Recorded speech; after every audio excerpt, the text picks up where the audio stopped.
quelle est l'œuvre qui vous parle le plus, qui est le key artwork, on appelle cela, et pourquoi cette œuvre-là en particulier dans la collection? Oui, je vais dire une chose partagée par beaucoup, je pense, mais l'œuvre qui me touche le plus, c'est L'homme qui marche de Giacometti.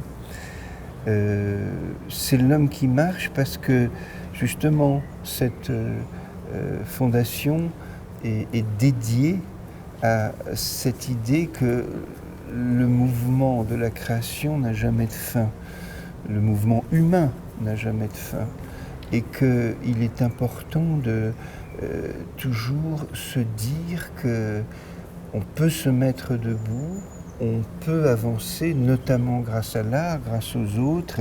C'est un lieu de partage ici. Je pense à cet homme, au fond, qui est suspendu entre ces deux moments. Donc c'est pour ça que cette œuvre est absolument magnifique. C'est peut-être pour ça qu'elle est dans un espace mental qu'on ne peut pas qualifier véritablement, parce qu'il est à la fois intemporel et historique, il est à la fois marqué par une présence et en même temps il y a les traces supposées de ce qu'aurait pu être une autre existence à travers la peinture.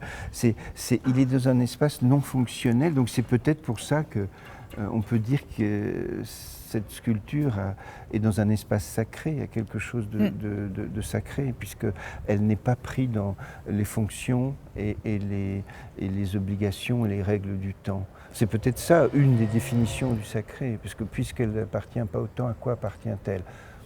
Alors est-ce qu'elle appartient, alors pour ceux qui croient à la transcendance, est-ce qu'elle appartient au divin? Pour ceux qui n'y croient pas, est-ce qu'elle appartient à cet espace particulier où l'homme se voit au-delà de ce que sont les contingences de sa vie? Et c'est peut-être pour ça que des gens payent si cher cette sculpture, enfin aimeraient pour l'acheter, parce que ça coûte cher de s'acheter du sacré quand on est dans la contingence toute la journée.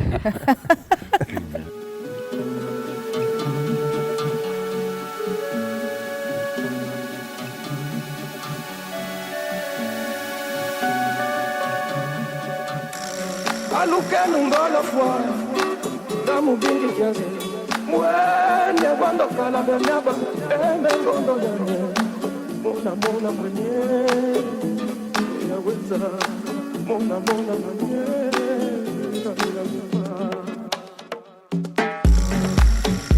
mona mwenye